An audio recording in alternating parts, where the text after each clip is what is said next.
morning, I'm Charley Lewis. I'm an academic at the Link Centre at Wits University, at least that's what I am now. If I asked to summarise my sort of history that takes me to where I am now, I mean, I'm a former high school teacher, a former computer programmer, a former political activist, a former trade unionist, and latterly an academic. If you want to reflect on my sort of history and my engagement with the internet, I guess it really began when I joined COSATU. Right about that time, I saw an advert, I think it was in the Mail and Guardian actually, for a project at COSATU called the Metric Project. And I put in a CV sort of half-heartedly, and then I got a call saying, we want to interview you for the job. And I went for the interview and I got offered the job, and I turned it down initially because it meant a cut in salary, and I really wasn't sure if that's what I wanted to do. And then I got a call from Jane Idu and Sam Shilowa, as he was then, before he adopted Mbazima as his name, and persuaded, had my arm twisted, and so I agreed to take on the job at COSATU running the Metric Project. It was a very, very fraught and very difficult time for me. The person that had run the advertisement was a woman by the name of Sarah Cliff, who was leaving the organization and leaving the project, and I guess because she saw the writing on the wall. And so I kind of very innocently, unknowingly blundered into the middle of a project that was in crisis. And so my first couple of years at COSATU, from about 94, 95, 96, were really spent trying to save this project, which was, you know, they had done the worst thing you possibly can do in IT projects. They had done a joint application design session, and the users had said, we want this, we want this, we want this, and they said, yes, please, we'll give you everything. And they created an enormous system using Oracle, which was very expensive at the time, required expensive computers to run, required extensive training in order to try and deliver everything. And basically none of it worked. And so I spent the first couple of years there trying desperately to bail the Oracle system out. At that period of time, there was work that was going on in COSATU in relation to the internet, in relation to email, in relation to websites, mailing lists, etc. But it was really in the early years fairly kind of low on my agenda. My kind of focus was very much on trying to save the Metric Project. The Italian Trade Union Federation, CGIL, as it was then, which was the socialist, the left-wing Labour Federation, set up a big project with COSATU, and that was called the Metric Project. It was one of those, I can't remember what the acronym stands for now, but it was an acronym, and essentially they came in and they did a whole range of things within COSATU. And the Oracle-based computerized membership system became quite a central plank in that project, although initially it hadn't been intended as such. The project had a number of planks: capacity building, use of computers and email, and the membership system. And I think the membership system came to the fore largely because there's always, in a trade union federation like that, there's always a tension. You have the leadership who would like to get accurate figures of the unions, because the unions pay dues to the federation based on their membership, which means that the unions have an incentive to downplay the numbers of members they have, so they pay a smaller amount of dues to the federation, except at Congress time, because your voting blocks of the Congress are based on your membership. And so at that point they try and up their membership figures. So the Federation was very keen to get accurate membership figures, and they saw a computerized system as a way of doing that. And that led to tensions with the unions. It created a whole series of organizational problems. So the aspects of the project that focused on email and the internet were relatively under the radar, underplayed at the time. I wish I knew more about it, there would have been an underground history, because obviously under the state of emergency, with the apartheid government, there would have been a very strong need for communications between the structures outside of the country, the ANC-led alliance in particular, and COSATU. And some of that did take place by means of email. People like Simon Schall in the early days when they were using FiberNet as the technology talks about receiving messages from Lusaka, receiving messages from London, and copying and pasting them into messages which were then distributed within the labour movement. So there was a history of electronic communications involving the labour movement. The early stuff was fairly basic, fairly rudimentary, and demanded a fairly high degree of technical know-how. And so people like Mike Jensen wrote scripts and programs to make things happen, to make the email work. And at that time it had moved off FiberNet onto what is more the sort of standard email system that people use today. And what that meant was, if anything went wrong, the people on the ground couldn't fix it. And so they had, prior to the 94 elections, they did set up, through the Metric project, before I arrived, they did set up an email communication system which involved connecting every single one of COSATU's regional office. So COSATU obviously is a head office in Johannesburg, and the unions are affiliated to that, but COSATU had regional offices in each of the 9 provinces of the country, and they typically consisted of an administrator and an organizer as full-time employees, and then elected officials who would be typically workers holding the kind of political reins within the regional offices. And because they are factory workers, truck drivers, fairly blue-collar type of people, and COSATU historically was very much a blue-collar federation, they lacked skills and they were very distrustful of the new technology.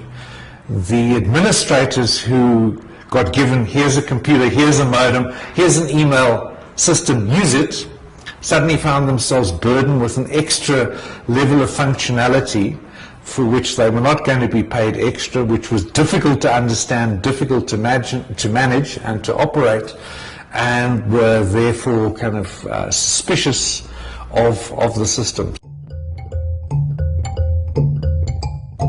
Subsequently, not very much happened. The computers lay in the regional offices. They were not really used.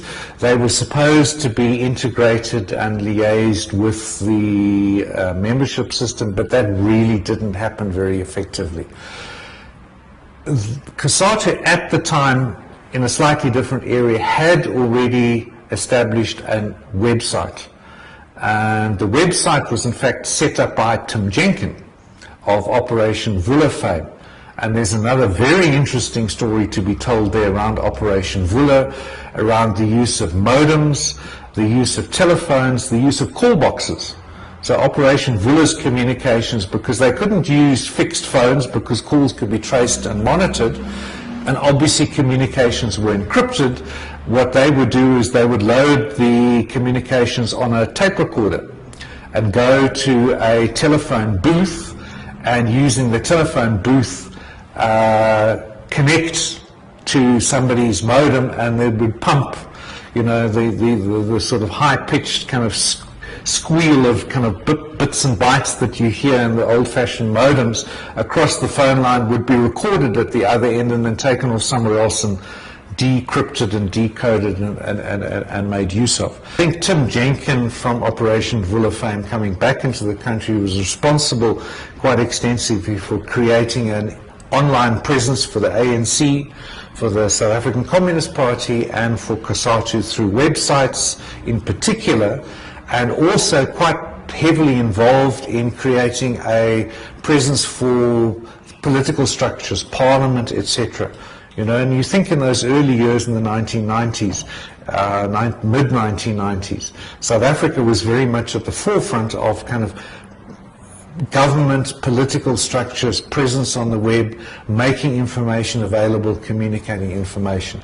And he had set up the COSATU website, and it was round about the time when the Metric project was really, the membership system was running into difficulties, that I kind of fell on the website as something useful to do for the IT function in COSATU. And so, using a bit of my kind of computer background, I took over the COSATU website, and at that time it was very much a flat HTML website, and I took over the creation of the various pages on the website using initially WordPad, I think it was. So actually doing the website in raw HTML. So you were reading every single tag, you know, the bold slash bolds, paragraph slash paragraph, everything in kind of text format, and uploading those files. And then subsequently I learnt a program which was a little bit more sort of WYSIWYG, so you could actually switch to another view and you could actually see what your HTML was going to look like, but it was still doing the coding in actually raw HTML on the website. And we established a mailing list for press statements. So I took over that function. Previously, when COSATU had done its press statements, they had an enormous fax machine on the 10th floor, and they would draft a press statement, it would be okayed, signed off by Mbazima Shalowa, and they would then go and load it on the fax machine, and they would do bulk fax dialing of everybody. So it was faxed out to all the regional offices, faxed out to all the news organizations, etc., etc.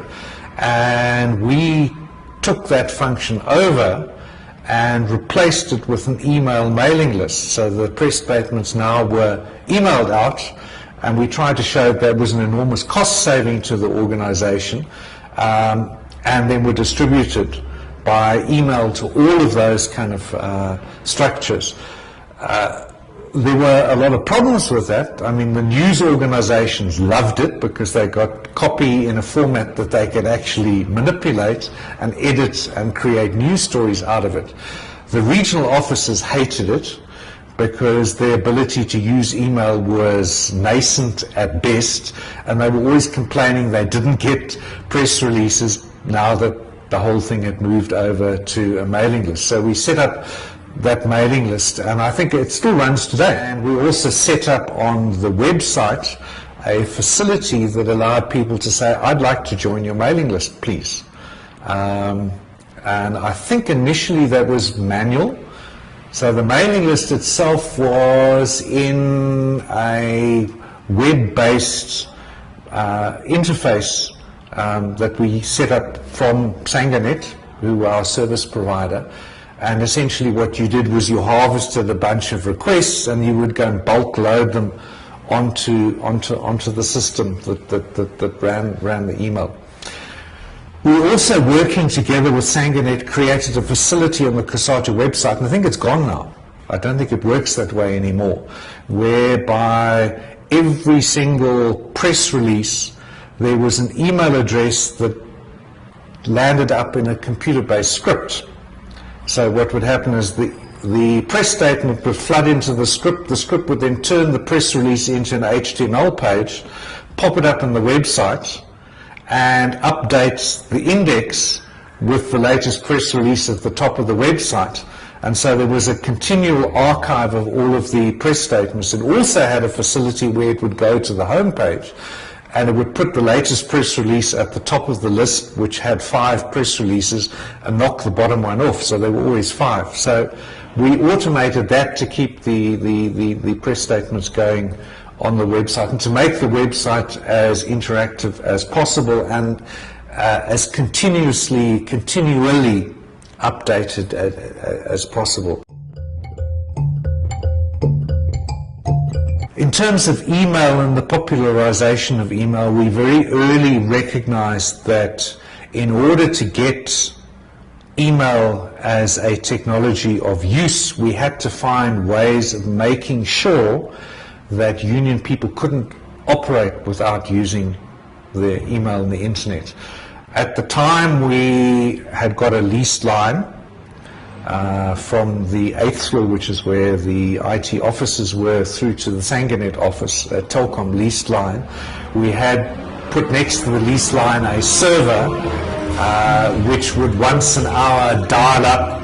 I mean, this is old stuff. Once an hour over the, well, it was initially dial-up and then it would move to a leased line, but once an hour it would batch and chuck out all of the emails, pull in the next bunch of emails and distribute them over the network that we had at COSATU. Previously, initially, when people phoned into COSATU, there was an exchange, there was a telephonist who would take messages, and these were all written on little pieces of paper. So-and-so phoned you, please return the call at this number, and they were put in people's pigeonholes. And we got Mbazima to throw that system out and connect the telephonist with a computer, and so she would simply create email messages for everybody. The trick was then getting people to read the email message. I guess it gave them another excuse for not returning calls.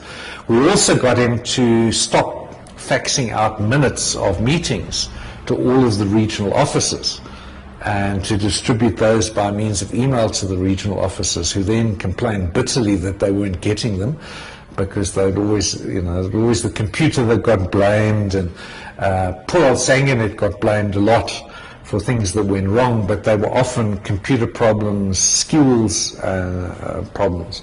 So there were a lot of problems getting the email system used, getting it to grow to a scale at which it was a useful resource for the labour movement. COSATU's always been very extensively involved in policy and lobbying around policy. So one of their major offices has always been in Cape Town, what they call the parliamentary office, and there was a staff of 2 or 3 people that worked in that office, and they spent a lot of their time looking at legislation, draft legislation, amendments to legislation, and developing COSATU positions on that legislation. There was some criticism of them within COSATU because they weren't always able to canvass what they were doing widely enough through the Federation. But if I recall correctly, drafts of submissions were often circulated. They certainly did a number of submissions in relation to telecommunications legislation. A lot of that was driven by the affiliate of COSATU that was involved in that particular arena, which was initially the Post Office and Telecommunication Workers Association, which was the COSATU affiliate. They merged, I think, in the mid to late 1990s. They were largely a black membership union, although COSATU has always been a non-racial federation. So even though the bulk of the members of a union like Porto would have been black, they would certainly have had white, coloured, etc. members, and they always, and that's a position they've never moved from, seen themselves as a non-racial union body. There were 2 other unions in the sector organising workers, and of course at that time it was Telkom. There was a predominantly coloured union, and there was a predominantly Indian union, and those 3 unions came together to form the Communication Workers Union, I think in about 96 or 97. And the Communication Workers Union was then involved quite extensively in formulating responses to legislation. So they had very strong positions on the 96 telecommunications green paper, white paper, and the resulting piece of legislation that involved. I came in too late to be part of the National Telecommunications Forum, and hence part of the process that led to the 1996 Act. But I was involved in a thing called the NITF, National IT Forum, which is really more of a kind of information society structure. People like Lucy Abrams was involved. We had Steve Mube, who's the outgoing chair of ICASA, was quite heavily involved. People like Etienne Tiart, who's a person I remember from ESCOM, and it was again one of those kind of stakeholder bodies, a group of labor representatives, and I at COSATU took on the role of kind of mobilizing, organizing those people, a group of business people, a group of academics, a group of civil society. So it was one of those kind of typical sort of multi-stakeholder forums. And that was really my kind of involvement in policy set of issues. And it was that involvement in policy set of issues which eventually led me out of COSATU and into the academic arena. And I think looking back, when possibly the thing that we missed was mobile, like so many other people missed. We spend a lot of our time trying to get people connected through desktop computers, modems, etc. And more trade union organizers, trade union officials had cell phones. And yes, they were not smartphones, so they were very basic cell phones. But the use of SMSs and bulk SMSs, for example, I think we were too slow on that. And we were too slow on exploiting the existing platforms. I think we came very much, most of us working in that area came from a computing background, use of desktop type of technologies, and to an extent try to foist those on the movement because we could see the possibilities, rather than actually looking very carefully at what was the situation on the ground, what were people using, what were they adopting, because they weren't adopting computers, they were adopting mobile phones. And they were phoning each other and they were sending SMSs, which was the application at the time. This is long before things like WhatsApp, it's long before even the text-based one, that Mixit, that's just gone under. And I think had we been aware, or had we seen where things were going, we would have exploited those kind of technologies a lot more than we did, because those were the technologies that people had. They had them in their pockets. They were using them for other purposes anyway. If you're going to maximize and make use of the technologies, you've got to follow where the landscape is going. I think we did produce stuff of value. I think if you look now, you'll see the labour movement is actually making much more effective use of the technologies. I'd like to go back into COSATU and see what's happening. What are people actually doing in terms of email, the internet, and obviously now there would be a lot of use of things like social media. I've actually checked whether COSATU has a Facebook page. Might be worthwhile looking at to see whether affiliates have Facebook pages. I certainly know that they tweet quite extensively. I know most of them have websites. Almost all of them use email to disseminate press statements and to communicate with their structures. So it's now, almost 20 years on, it's now very much more mainstream within the labour movement.